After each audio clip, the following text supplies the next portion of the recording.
Bienvenue, bonsoir à tous. À la une de l'actualité sur RTI 1 ce samedi, les chefs d'État et de gouvernement de l'Union africaine en conclave. Le président Alassane Ouattara prend part aux travaux de cette 35e session en Éthiopie. Il a eu sur place des rencontres avec plusieurs chefs d'État du continent, dont ceux de l'Éthiopie et du Congo. La lutte contre la Covid et la sécurité sur le continent ont été évoquées. Décédé le 5 février 2021 à Abidjan, Laurent Donafologo, ancien président du Conseil économique et social, a été inhumé dans la stricte intimité familiale ce samedi 5 février à Péguéka. Le Premier ministre y était avec plusieurs membres du gouvernement pour réconforter la famille endeuillée. À Waflé, dans la région de la Maraoué, la chute d'un camion-citerne d'hydrocarbures dans le fleuve Maraoué a causé l'interruption de la distribution d'eau potable dans les ménages du fait de la pollution de l'eau. Le ministre de l'Hydraulique s'est rendu sur place. Des mesures ont été prises. CAN 2021, le Cameroun finit 3e de cette CAN.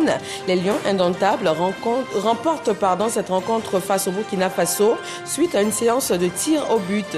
Le Cameroun va donc accompagner l'Égypte et le Sénégal sur le podium de la CAN 2021. Merci de nous rejoindre pour ce nouveau journal sur RTI 1. Nous avons un invité ce soir, comme c'est le cas tous les samedis, Vincent Toby-Irié, anciennement préfet hors grade. Il s'essaie désormais à la littérature. Nous parlerons de ces 6 ouvrages parus en une seule année et en particulier de l'œuvre intitulée « La rage de vaincre ». En 245 pages, l'ancien préfet d'Abidjan parle de persévérance, d'abnégation, de courage. Il cite des exemples, des modèles de réussite au sein de la jeunesse ivoirienne notamment. Et ce n'est pas tout, nous en parlerons tout à l'heure. Vincent Toby-Irié, bonsoir. Bonsoir madame. Bienvenue. Merci. Alors, nous allons vous retrouver tout de suite après le point de l'actualité. Merci beaucoup. À tout à l'heure. Les chefs d'État et de gouvernement de l'Union africaine sont donc en conclave en Éthiopie. L'ouverture des travaux de cette 35e session s'est déroulée à la salle de conférence Nelson Mandela du siège de l'Union africaine. Le président Alassane Ouattara y a participé. Michel Digré. Les chefs d'État et de gouvernement de l'Union africaine à la recherche de solutions pour faire face aux défis du continent.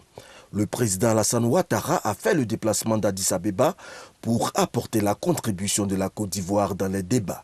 Avec lui, les ministres Kandia Kamara, Kobenon Kwasi Adjoumani Alcide Djedje et Kaba Nialé. Crise économique exacerbée par la Covid-19, riposte sanitaire à la pandémie, lutte contre le terrorisme, autant de challenges à relever. Et pour y arriver, le président de la Commission de l'Union africaine fait des propositions dès l'entame des assises. En ce 20e anniversaire de l'Union africaine, moment de renaissance, de remembrance, de bilan, de méditation et de projection dans le futur, j'en appelle à davantage d'inventivité et d'esprit créateur pour redonner à l'organe opérationnel de notre Union plus de possibilités d'action et d'influence sur les définir politiques de nos États, notamment lorsque ceux-ci sont en réel besoin de sollicitude. Dans cet effort de réveil de l'organisation, à travers une réflexion inventive des meilleurs modes et modèles, comment ne pas s'interroger sur nos systèmes démocratiques et de notre architecture de paix et de sécurité. Ceux-ci ont-ils pu promouvoir les fonctionnements assurant le maximum de bonne gouvernance, de combat de la corruption, du népotisme, de la gabegie, de l'exclusion? Il y a assurément ici un vaste champ d'interrogation dont il n'est plus permis de différer l'examen perspicace, courageux et innovant. Le Premier ministre éthiopien est revenu sur le thème de ce 35e sommet. Notre thème pour 2022, c'est la nutrition et la sécurité alimentaire. Lors des 2 dernières années, les problèmes de sécurité alimentaire ont été aggravés par la Covid et ont continué à affecter nos économies fragiles. Les criquets, les sécheresses, les inondations et autres catastrophes naturelles ont créé une menace à la sécurité alimentaire de nos populations. Avec 60% des terres arables du monde Pour l'Afrique, il est important que nous puissions utiliser nos atouts naturels pour optimiser notre production agricole et nourrir nos populations sans avoir besoin d'une aide extérieure. Au nom du président Alassane Ouattara, la ministre des Affaires étrangères Kandia Camara a porté la voix de la Côte d'Ivoire à ses assises. La Côte d'Ivoire se félicite de la décision de la conférence de déclarer l'année 2022 année de la nutrition. Je voudrais remercier les États membres de notre organisation commune pour leur soutien à l'aboutissement de ce plaidoyer que nous avons conduit et saluer les efforts déjà déployés en vue d'éliminer la faim et la malnutrition sur notre continent. Mon pays est convaincu que les actions que nous mènerons ensemble dans le cadre de l'année de la nutrition nous permettront de consolider les progrès accomplis pour lutter contre les causes multiples de ces fléaux. Dans cette perspective, je sollicite la conférence pour l'endossement du Centre d'excellence régional contre la faim et la malnutrition. Ce sommet s'achève ce dimanche. Le président sortant, Félix Tshisekedi, a été félicité pour le travail abattu à la tête de l'organisation continentale. Le président en exercice entrant est le président du Sénégal, Macky Sall. Sur place à Addis Abeba, le président Alassane Ouattara a eu des rencontres avec plusieurs chefs d'État du continent, dont la présidente éthiopienne Saleh Work Zewde et le chef de l'État congolais Denis Sassou Nguesso. La lutte contre la Covid-19 sur le continent s'est invitée lors de ces échanges. Michel Digré. Au-delà d'une audience, ce fut une rencontre fraternelle entre les présidents Alassane Ouattara et Denis Sassou Nguesso. Les présidents de Côte d'Ivoire et du Congo se sont entretenus à la veille de la conférence des chefs d'État et de gouvernement de l'Union africaine pour plancher sur les thèmes qui seront abordés au cours de ce 35e sommet. L'Afrique est face à la crise sanitaire, crise économique, crise financière, crise sécuritaire, avec le djihadisme qui se développe dans le Sahel, des coups d'État ici et là. Je crois que ces questions devraient retenir l'attention des dirigeants africains qui se retrouvent ici à Addis Abeba. On devait se poser la question, alors l'Afrique, post-Covid, c'est quoi? Et même l'Afrique, en pleine pandémie, elle traîne dans les pourcentages de vaccination pour la plupart des pays à moins de 10%, alors que le reste du monde, alors l'Afrique, est-ce qu'elle s'organise pour obtenir elle aussi la production de ces vaccins et compte sur d'autres? Je pense que ce sont ces questions-là qui devraient retenir principalement notre attention. Je pense que nous échangerons sur ces questions au cours de ce sommet. Avant cette rencontre, le président Alassane Ouattara a échangé avec la présidente de la République d'Éthiopie. Saleh Work Zewde est allé souhaiter la bienvenue à son homologue ivoirien en terre éthiopienne. Face à la crise qui secoue son pays depuis plusieurs mois, elle dit compter sur l'appui de la Côte d'Ivoire dans la recherche de solutions pour une paix durable en Éthiopie. Retour en terre ivoirienne pour cette note triste. C'est à Péguéka, dans le département de Sinématialise, au nord de la Côte d'Ivoire, que l'ancien président du Conseil économique et social, Laurent Donafologo, a été inhumé ce samedi 5 février. Le Premier ministre y était avec une délégation gouvernementale pour apporter réconfort et soutien à la famille éplorée. Ami Sissoko.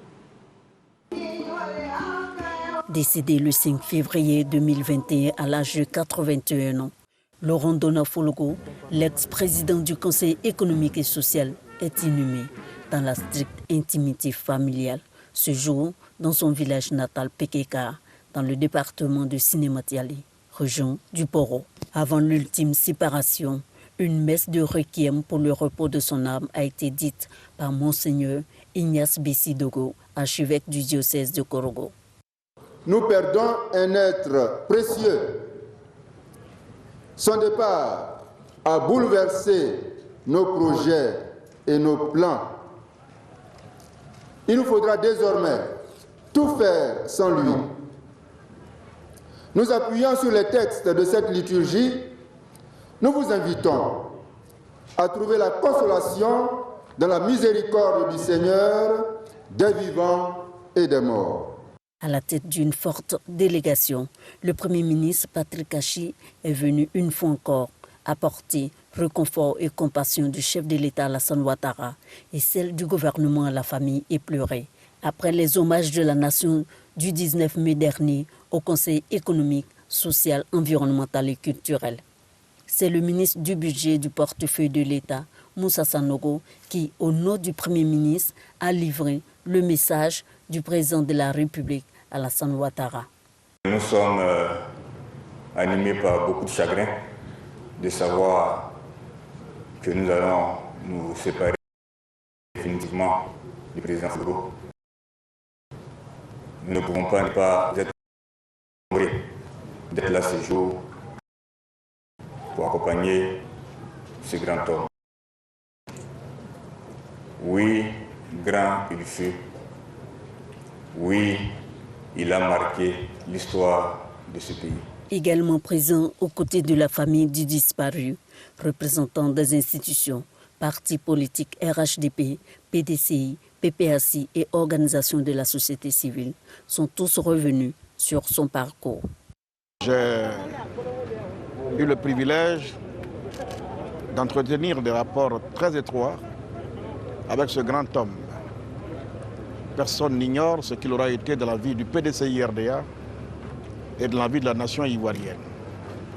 Pour ce qu'il aura été comme exemple de loyauté, d'engagement politique, de fidélité, de dévouement à la nation, je ne pouvais pas rater ce rendez-vous. On a perdu aujourd'hui ce que je peux appeler les piliers, les initiateurs du développement de la Côte d'Ivoire et de façon plus locale de notre région. Henri Konan Bédié, président du PDCI-RDA, m'envoie dire à la famille qu'il se souvient de la place que le président Laurent Donafologo a occupée auprès du président Félix Houphouët-Boigny, au même titre que lui-même, mais au sein du PDCI pour la vie, la construction et vraiment la permanence du parti en tant que secrétaire général du PDCI-RDA. Né le 12 décembre 1939, Laurent Donafologo a occupé plusieurs fonctions dans l'administration ivoirienne, notamment celle de ministre de la Communication, de la Jeunesse et des Sports dans le gouvernement du président Félix Houphouët-Boigny.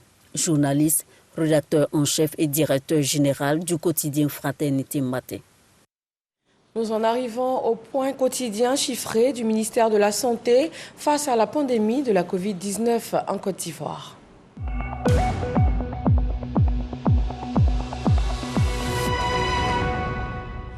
Ce samedi 5 février 2022, 61 nouveaux cas de Covid-19 sur 1951 échantillons prélevés, 91 guéris et 0 décès.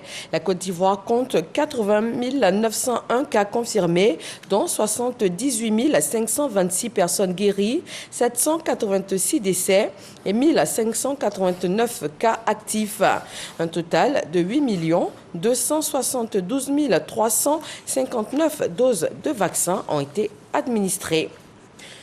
Dans le même temps, le gouvernement ivoirien mène aussi de front la lutte contre la rage. Les victimes proviennent en majorité du milieu rural et les enfants représentent près de 50% des décès. La campagne de sensibilisation et de vaccination a été lancée dans le district d'Abidjan et les ménages sont invités à faire vacciner leurs animaux domestiques. Amadou Ouattara. Groupe scolaire à Noumabo, commune de Makori. Dans cette classe, de niveau cours moyen CM, aux côtés des écoliers se trouve le ministre des Ressources animales et halieutiques. Il participe à une séance de sensibilisation contre la rage. Le message semble bien passé. J'ai compris que lorsqu'on a mordu par un chien, on doit informer les parents. Le ministre a demandé de vacciner les chiens, les chats et les singes. C'est une activité qui marque le début de la campagne de sensibilisation et de vaccination contre la rage dans le district autonome d'Abidjan. La rage, une maladie transmissible de l'homme à l'animal et vice-versa. Elle se transmet à l'homme par la salive des animaux infectés lors d'une morsure ou d'une griffure. Une fois que ces symptômes apparaissent chez l'homme ou l'animal, la maladie conduit inéluctablement à la mort. Pour le ministre Sidiki Moko Touré, la rage pourrait coûter plus de 2 milliards de francs CFA par an à la communauté. Les populations doivent adopter de bons comportements afin de contribuer à la lutte. Notre pays s'est doté d'un programme national de lutte intégré contre la rage en vue de son élimination à l'horizon 2030. Plus personne ne devrait mourir de rage, surtout pas nos enfants, parce qu'ils aiment les animaux. Chers parents, observez des gestes qui sauvent. Nourrissez et occupez-vous convenablement de vos animaux domestiques. En cas de morsure, lavez soigneusement la plaie avec du savon et de l'eau en abondance. Rendez-vous immédiatement dans l'hôpital le plus proche pour des soins appropriés. Et enfin, conduisez l'animal qui a mordu chez le vétérinaire pour qu'il soit mis en observation et pour qu'il soit aussi traité. La première phase de cette campagne se déroule du 4 au 24 février 2022. Dans le district autonome d'Abidjan, en plus d'Anoumabo, les localités de Kounté, Adjamé-Benjerville, Le Kodjoro et Akekwa sont concernées. C'est un pan du programme Côte d'Ivoire solidaire. Ce 5 février, c'est la 45e édition de l'opération Grand Ménage. La commune d'Anyama a été récurée de fond en comble et du matériel de salubrité a été remis par le ministre de l'Assainissement et de la Salubrité, Grace Kando. Nous nous engageons à compter de ce jour, samedi 5 février 2022, accompagner l'action du gouvernement dans la propriété de la salubrité, ne pas jeter les ordures sur la voie publique et dans les caniveaux, à balayer tous les jours la déventure de nos maisons, des commerces. Le message d'engagement des femmes d'Anyama à la propriété repris par les différentes couches sociales de la commune. Les populations d'Anyama, dans leur ensemble, s'engagent à travers la 49e édition de l'opération Grand Ménage à promouvoir les bonnes pratiques et être des éveilleurs de conscience. La commune va en tirer un bénéfice. Chère population d'Anyama, je vous demande de vous impliquer à fond, collectivement et individuellement, dans l'entretien de notre cadre de vie. Car la santé pour tous et le bien-être pour chacun est à ses prix.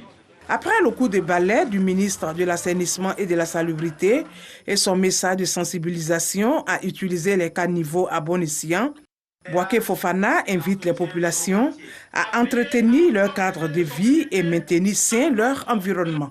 En 2022, je m'engage pour un environnement propre. Ce thème invite à un engagement de tous, de chacun de nous, autorités centrales, collectivités territoriales, société civile, chefs coutumiers et religieux, secteur privé et population.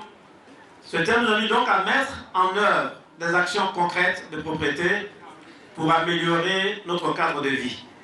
Chacun à son niveau, là où il habite, là où il travaille, doit devenir agent de propriété, d'embellissement. La 49e édition de l'opération Grand Ménage a été marquée par l'installation de plusieurs comités de salubrité et la remise de matériel de salubrité. Ces comités s'engagent à être des soldats de la propriété dans la commune et les villages de la sous-préfecture. Merci Grace Kando pour le point du lancement de cette 49e édition de l'opération Grand Ménage. Dans 15 à 20 jours, l'eau potable va de nouveau couler dans les robinets à Bois-Flé.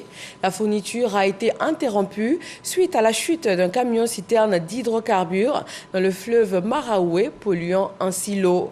Le ministre de l'Hydraulique s'est rendu sur place. Des mesures de ravitaillement en eau potable ont été renforcées d'ici la fin des travaux. Eugène Atoubé. Pour avoir l'eau buvable, ce n'est pas facile. Je prends des bidons de 25 litres pour aller charger à Kpakpabo pour avoir l'eau potable. Bientôt 2 semaines que l'eau potable ne coule plus dans les robinets des ménages à Bois-Flé. Visiblement, cette file d'attente des populations, espérant le passage d'un camion-citerne d'eau, témoigne de la gravité de la situation. Je suis quittée au travail, je viens d'arriver. Je ne sais pas qu'aujourd'hui dans mon quartier, on doit servir l'eau. Vraiment, avec la songeuse, c'est difficile, donc on dit merci. Si on a l'eau, on est en joie. Le manque d'eau à Bois-Flé est dû à l'incident d'un camion-citerne contenant de l'hydrocarbure renversé dans le fleuve de la Maraoué, à quelques mètres de la station de traitement d'eau de la Sodessi. Une des raisons de fermeture de cette station de traitement et de distribution d'eau. Depuis la survenue de cet incident, 4 camions-citernes de l'ONEP et un des sapeurs-pompiers ont pris le relais pour ravitailler les populations. Les camions peuvent desservir jusqu'à environ 1000 mètres cubes par jour. La station de traitement a une capacité de production de 350 mètres cubes par jour. Le ministre de l'Hydraulique a effectué une visite dans la localité pour toucher du doigt la réalité. Laurent Tchagba renforce les camions-citernes de distribution d'eau avec 6 autres. Avant les résultats des tests menés par le CIAPOL, il promet une situation normale d'ici 15 à 20 jours. Les solutions que nous proposons sont les suivantes. Le radeau qui nous permet de faire le pompage va être déplacé pour aller à un site indemne de pollution. En attendant que tous ces investissements soient faits dans les meilleurs délais, nous allons rendre disponibles 11 camions-citernes. Nous allons mettre des cubiténaires dans les hôpitaux, dans les points très sensibles pour qu'on les autonomise en matière de disponibilité en eau potable. Aujourd'hui, à Bois-Flé, l'approvisionnement en eau potable des populations provient de 2 sources majeures, notamment la localité de Pakwabo à 20 km de la ville et le forage d'une entreprise privée à 3 km de Bois-Flé. Dans 18 mois, le quartier de la GESCO à Yopougon va bénéficier d'un tout nouveau marché avec toutes les commodités modernes. Le chantier a été ouvert ainsi que 2 autres dans le cadre de l'aménagement des quartiers restructurés d'Abidjan et le projet d'assainissement de la commune de Yopougon. Laure Goretti et Alexis Ouedraogo. Absence de voirie, inondations fréquentes, manque d'infrastructures d'assainissement. Le quartier GESCO dans la commune de Yopougon a triste mine. Bonne nouvelle pour les populations, le quartier va recevoir plusieurs projets de développement, à commencer par un marché moderne de gros et de détail sur un espace de 7 hectares. Un projet de la mairie de Yopougon financé par l'Agence française de développement. L'ambassadeur de France en Côte d'Ivoire a effectué une visite sur le site avant le démarrage des travaux. Nous sommes venus à Yopougon aujourd'hui pour voir l'état de pré-avancement de 3 projets importants. Le premier, c'est ce marché, un marché qui permettra d'ici 18 mois d'accueillir dans des conditions exceptionnelles 3000 commerçants. Ça sera un marché couvert, un marché propre, un marché accessible. Le marché de demi-gros et de détail de Yopougon GESCO sera livré dans 18 mois pour un coût de 20 milliards de francs CFA. GESCO, c'est un quartier qui s'est développé de manière spontanée, sans infrastructure, où l'accès est difficile. On n'a pas d'infrastructure de base telle que l'eau courante, la CU, etc. Donc le projet PACRA permettra de rattraper tout ce retard que le quartier GESCO connaît. En plus de ce projet, le quartier bénéficie de 2 autres projets que sont le projet d'aménagement des quartiers restructurés d'Abidjan-Pacarque et le projet d'assainissement de la commune de Yopougon-Passy qui permettra le désenclavement du quartier avec entre autres bitumage des voies, électrification, traitement des déchets et eau usée. Des projets de développement comme ceux-ci sont en cours dans la quasi-totalité des communes ivoiriennes et Beaunois n'est pas en reste. Les états généraux de la ville viennent permettre d'identifier les besoins et aussi les problèmes de cohésion et de vivre ensemble afin d'y apporter des solutions. Isaïo. Faire de Beaunois Localité située à une vingtaine de kilomètres d'Abidjan, une cité où règne la paix et la réconciliation entre tous les habitants. C'est le vœu cher au cadre de la ville. À leur initiative, des états généraux ont été organisés. On a eu des écoutes, il y a eu des propositions de solutions. Ce que nous attendons comme résultat, c'est de prendre des décisions courageuses et qui vont être mises en application par des entités qui seront désignées. Après les propositions, il y aura des responsables des actions qui doivent être menées. Ça peut être la mairie, ça peut être le roi, ça peut être le sous-préfet, ça peut être les forces de l'ordre.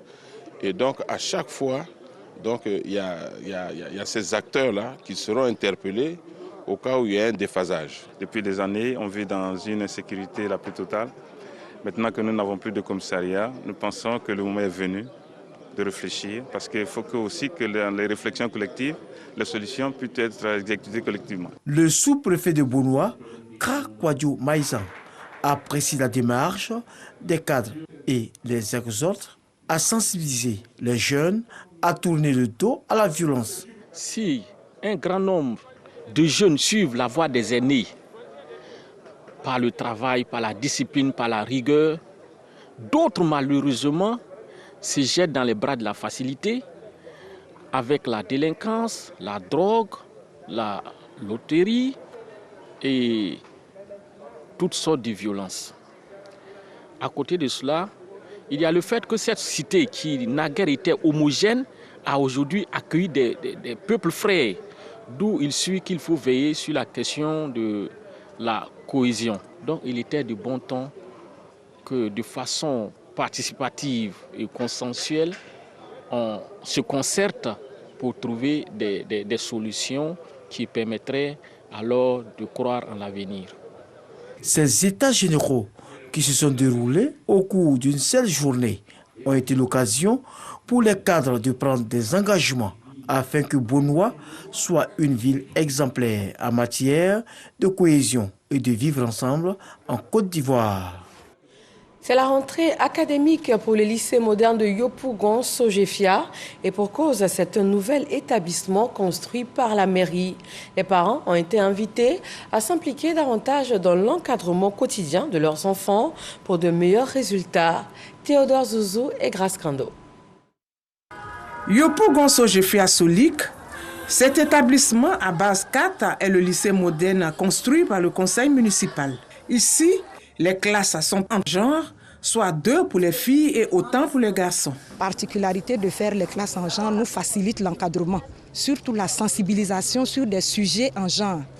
Quand on est dans une classe de filles et qu'on doit aborder des problèmes spécifiques aux filles, on n'a plus de gêne. Ce lycée avec 50 classes est le 11e établissement public de la commune de Yopougon.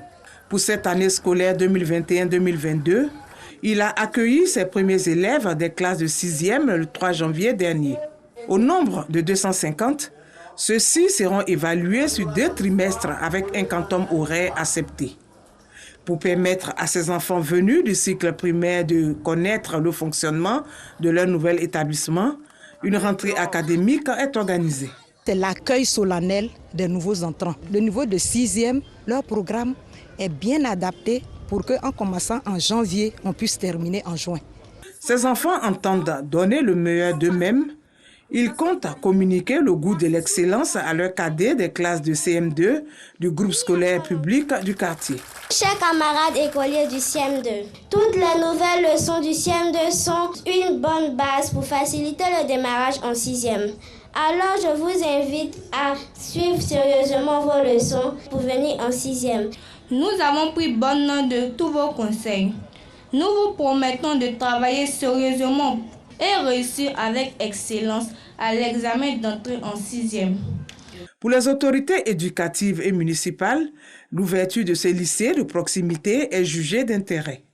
Vous démontrez aux yeux des populations de Yopougon et aux yeux de toute la Côte d'Ivoire que vous avez non seulement compris, mais mieux, vous avez fait votre la politique de scolarisation obligatoire voulue par le président de la République, son Excellence Alassane Ouattara.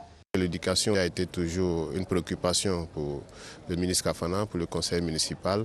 Donc avoir un établissement qui vient augmenter la capacité d'accueil, on ne peut qu'être heureux et souhaiter que d'autres établissements viennent aussi bonifier l'éducation ici dans la commune de Yopougon. Nous allons continuer à voir avec eux comment être dans les conditions optimales pour que les enfants puissent étudier sereinement. Notons que la commune de Yopougon compte près de 200 000 élèves du secondaire et ce lycée vient désengorger un tant soit peu les 10 autres établissements publics. Le ministre de la Promotion des Sports et du Développement de l'économie sportive a procédé à la remise officielle de 15 véhicules et 21 motos aux directeurs régionaux et départementaux.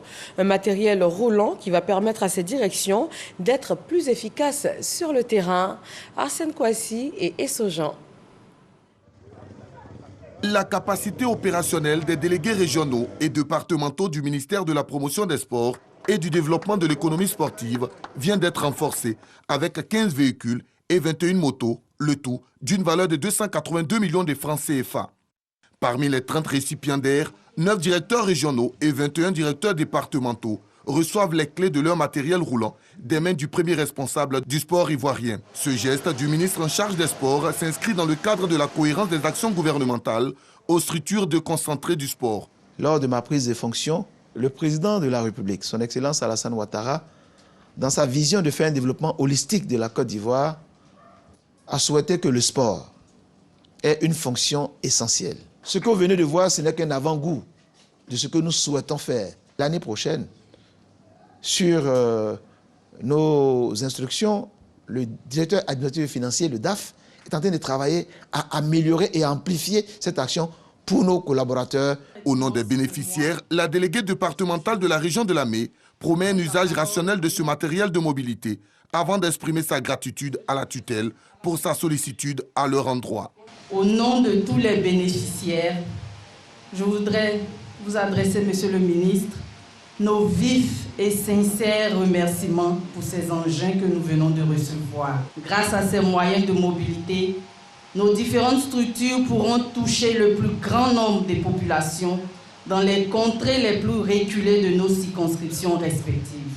Tout comme les délégués régionaux et départementaux, le Comité national de soutien aux éléphants, CNSE, est également bénéficiaire d'un véhicule. Cette action du ministère de la Promotion des Sports et du Développement de l'économie sportive est le début du processus de dotation du matériel roulant aux délégués régionaux et départementaux. Et le sport qui nous conduit au Cameroun, voyons comment s'est déroulée cette journée marquée par la petite finale.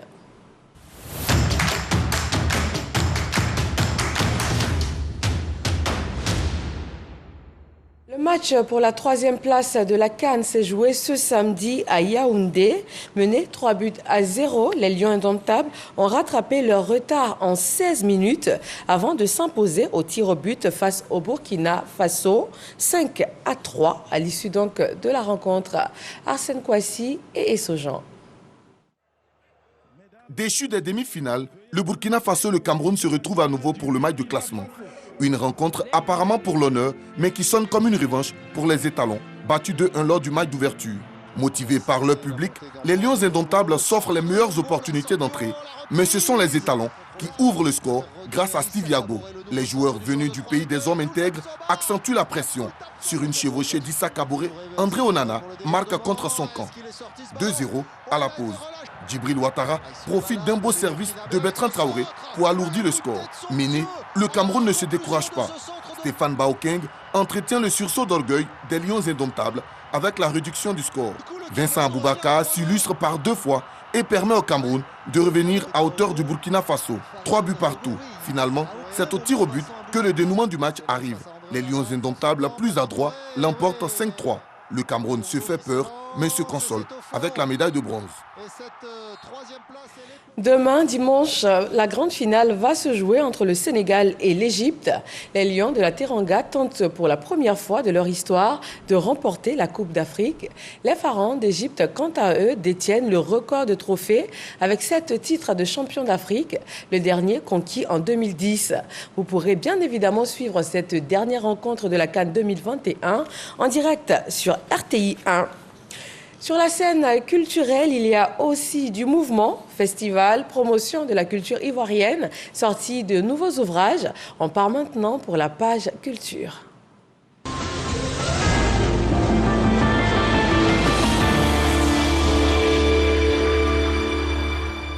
Le Festival des cultures et du tourisme nous emmène dans le Bafing. Les atouts culturels et touristiques de la région ont été présentés aux festivaliers au rythme et couleurs locales. Isaïo. Prestations de danse, concours de contes et du meilleur batteur sont les activités qui ont animé la première édition du Warrior Festival. Initié par la famille des générations pour l'essor du Bafing, FAGEB, ce festival met en valeur les atouts de la région. Nous n'avons pas créé ce festival par mimétisme parce que ça existe dans d'autres régions. Nous l'avons créé parce que le besoin se faisait sentir.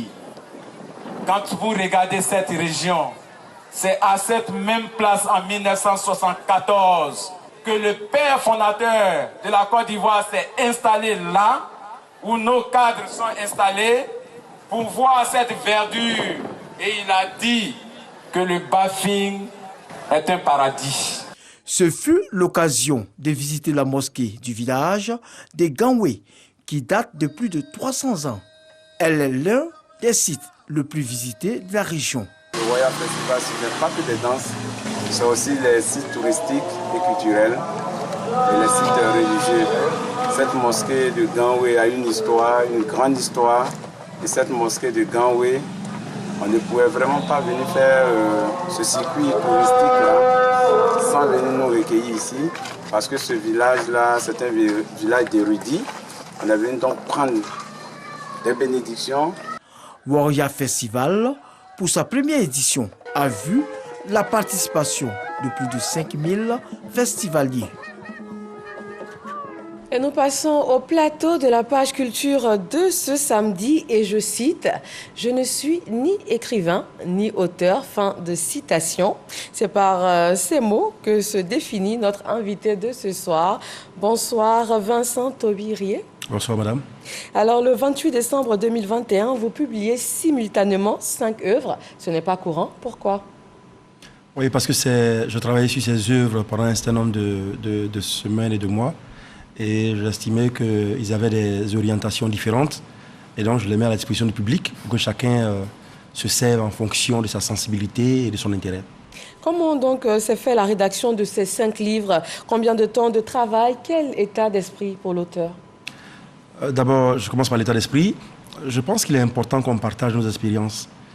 Aujourd'hui, en Côte d'Ivoire, on se plaint de la médiocrité, on se plaint du comportement de notre jeunesse, on se plaint de la paresse d'une partie de notre jeunesse. Mais comment on remédie à ça si on ne partage pas nos expériences, si on ne donne pas des voies à suivre, si on ne dit pas nos échecs, nos joies, notre conception de la vie? Et donc, c'est dans cet état d'esprit que j'ai écrit. Ces œuvres ont été écrites dans des conditions différentes. Celui-là a été écrit pratiquement en 3 jours, parce que ça, c'est des leçons de vie. Celui Ahmed Bakayoko, ça a été écrit en 36 heures, donc 1 jour et demi. Et les autres sont des œuvres qui ont pris beaucoup plus de temps, quelques semaines, pour certaines œuvres, pour d'autres des mois. Et il a fallu aussi rechercher les compilations de certains écrits pour vraiment avoir des œuvres qui répondent à certaines préoccupations des populations. Alors vous venez de la montrer, l'œuvre sur Ahmed Bakayoko, le self-made man. C'est dans la même année. L'œuvre est arrivée assez rapidement après le décès de l'ex-premier ministre. Était-ce votre façon à vous de lui dire au revoir? Oui, vous avez trouvé le mot juste pour dire au revoir. Et également rendre hommage, parce que c'est important. C'est quelqu'un qui a servi la Côte d'Ivoire, qui a eu une vie publique pendant plus de 30 ans sur l'espace public. Et donc il était important de savoir qu'est-ce qu'il faisait, quel était son travail, quel est son legs en termes professionnels. Et donc, c'est cet aspect auquel je me suis limité. J'ai envie de vous demander aussi quel est votre rapport aujourd'hui avec Facebook, pour plusieurs raisons. En premier, vous y êtes très actif. Aussi, avant même la parution de cette œuvre, Ahmed Bakayoko, le self-made man, on en avait déjà lu une bonne partie, sinon la totalité, en plusieurs chapitres. Et puis, vous écrivez encore une œuvre qui s'intitule « Face à Facebook » en 400 pages. Oui, d'abord, la question de Facebook est liée bien sûr à la question des réseaux sociaux. Vous savez ce qui s'est passé ces jours-ci entre le Cameroun et la Côte d'Ivoire. C'est dû à quoi? Ce sont les réseaux sociaux qui ont enflammé des sentiments nationalistes de part et d'autre. Donc vous voyez un peu comment les réseaux sociaux peuvent changer la vie d'une nation et la vie d'un continent. Si toutes nos populations jeunes ou matures se logent à Facebook, si on a un public virtuel, c'est dans cette virtualité qu'il faut aller pour passer des bons messages, pour inciter au travail, pour développer un pays. C'est pour cette raison que j'incite tout le monde à pouvoir faire une bonne exploitation de Facebook. Ici, par contre, je fais donc une compilation de l'ensemble des textes que j'ai écrits sur Facebook pendant 2 ans. Je relis, j'organise, je compile, mais je permets aux gens qui veulent trouver des textes pour des usages différents de revenir dans cet ouvrage et puis de se servir. Alors nous allons suivre la cérémonie de dédicace qui a eu lieu pour l'ensemble donc de votre œuvre, les 6 ouvrages dédicacés le même jour. Cela nous est proposé par Serge Pacom-Didi. La rage de vaincre, jour de colère, face à Facebook, l'étrange préfet, tribulation et un recueil de témoignages sur Feu le Premier ministre Ahmed Bakayoko sont les 6 œuvres écrites par Vincent Toby Irié, ex-préfet d'Abidjan. Vincent Toby revient sur des moments forts de sa fonction de préfet. Il fait la promotion des élites, incite la jeunesse à l'humilité et à la hargne de vaincre. L'ex-préfet d'Abidjan partage des analyses sur les déclinaisons des différentes crises qu'a connues la Côte d'Ivoire. Des personnalités du monde des médias et de la culture, ainsi que des influenceurs, soutiennent cette nouvelle casquette d'écrivain de Vincent Toby Irié.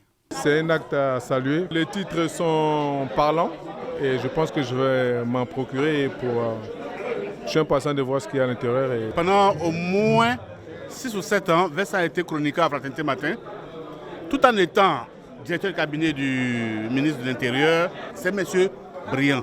Collaborateur de Feu Ahmed Bakayoko, Vincent Toby ne compte pas s'arrêter après les actuelles productions. D'autres livres sont également prévus. Les 6 nouvelles œuvres seront également disponibles en ligne. Alors 6 nouvelles œuvres, donc 5 parues ensemble. Nous avons L'étrange préfet. Est-ce que c'est une autobiographie? Est-ce qu'on peut dire que Vincent Toby se trouve lui-même étrange? Non, ce n'est pas une autobiographie. C'est la narration de ce que dans le travail administratif et dans les prérogatives, également par les textes et règlements de la République. Et donc c'est une narration, mais une narration dans l'optique d'offrir des instruments aux jeunes générations. Je parlais encore une fois de l'excellence. Comment on établit une culture d'excellence si on ne donne pas des expériences personnelles, même des faiblesses et des échecs? Parce que dans le livre également, je dis des choses qui n'ont pas été bien faites, qui ont été des échecs. Donc il est important que ces jeunes-là s'inspirent. On a des textes qui nous permettent de travailler. On a également une expérience qu'il faut donner, qu'il faut enseigner pour qu'on soit toujours à même de peser, de voir si... On ne va pas réinventer le monde. Il y a des choses qui ont été déjà faites. Donc on s'aligne sur des choses qui ont été déjà faites ou alors on les adapte et on avance. Donc c'était juste une façon de montrer qu'il n'y avait rien d'étrange du tout. Je l'ai mis en griffe, entre guillemets, parce que c'est comme ça que certaines personnes concevaient notre travail. Mais c'est de dire simplement, et je l'ai dit la dernière fois, je le redis, c'est une entreprise de déconstruction d'une certaine image d'être dans la rue, d'être dans la boue. Et je voudrais finir sur ce point. Par exemple, le 6 janvier 2021, le président Alassane Ouattara, le président de la République de Côte d'Ivoire, avait tweeté sur sa page en demandant à tous les ministres et à tous les responsables d'État d'avoir plus de proximité avec les populations parce qu'il était important, c'était la seule voie, selon lui, qui pouvait permettre aux décideurs de comprendre les préoccupations des populations. Donc, ce livre-là vient un peu répondre à ces préoccupations sur les méthodologies, sur toute l'analyse qu'il faut organiser avant d'aller rencontrer les populations. Donc la démarche du préfet Vincent Toby Irié n'avait rien d'étrange? Non, il n'y avait rien du tout. Et puis je voudrais le rappeler, vous êtes ici à la RTI, vous avez des archives. Tous les préfets de Côte d'Ivoire qui ont fait les grands noms de l'administration territoriale, c'est des gens qui étaient partout, tout le temps dehors. C'était jamais pratiquement au bureau. On a les Baïtagro, on a des grands préfets ici qui sont là encore vivants, mais ils concevaient la vie administrative comme étant le rapport de l'individu et de la population. Voilà, et c'est très important. Si nous détachons le travail des décideurs de la vie sociale des populations, on aura un gap, on aura un fossé. Le résultat, ce sera l'illégitimité des personnes qui gouvernent et également le désespoir de la population qui attend quelque chose des gouvernants. Donc il n'y a rien d'étrange, c'est juste des méthodes de travail. Il faut apprendre maintenant à descendre, à parler, à écouter, à faire preuve de proximité. La proximité suffit également à amener la population à s'approprier toutes les politiques publiques pour un succès de ces politiques-là. Et non pas juste imposer parce qu'on pense que c'est bien pour la population, mais il faut demander son avis. Exactement. Nous allons venir à cette œuvre qui vous conduit plus particulièrement ici aujourd'hui, La rage de vaincre. Le titre attire déjà l'attention et sur la page de couverture, on peut voir un guépard. Il est en plein élan. Expliquez-nous un peu. La rage de vaincre, c'est toute l'énergie. Il y a une partie de la jeunesse ivoirienne d'aujourd'hui qui semble être en perdition, en doute. Pourtant, chaque être sur la terre a une énergie très forte en lui. Et donc, dans cet ouvrage-là, nous leur demandons de puiser cette énergie. Donc, pour y arriver, il faut savoir votre spécificité. Il y a une voix intérieure qui parle à vous. Il y a la foi en Dieu, il y a les obstacles, il y a les difficultés, il y a la jalousie, il y a le succès qui doit être géré avec une certaine modération. C'est tous ces éléments qui sont abordés et qui permettent à la jeunesse de s'orienter, de dire « moi, je peux y arriver, tout le monde peut y arriver ».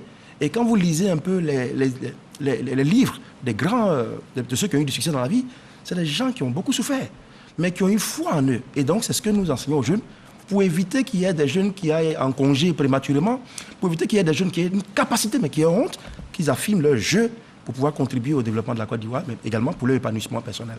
Alors vous dites avoir eu recours dans l'écriture de vos œuvres à des noms bien connus comme Max Gradel, Venance Conan, Mewé, Assalfo. Quel a été leur rôle très précisément dans l'écriture de cette série d'ouvrages?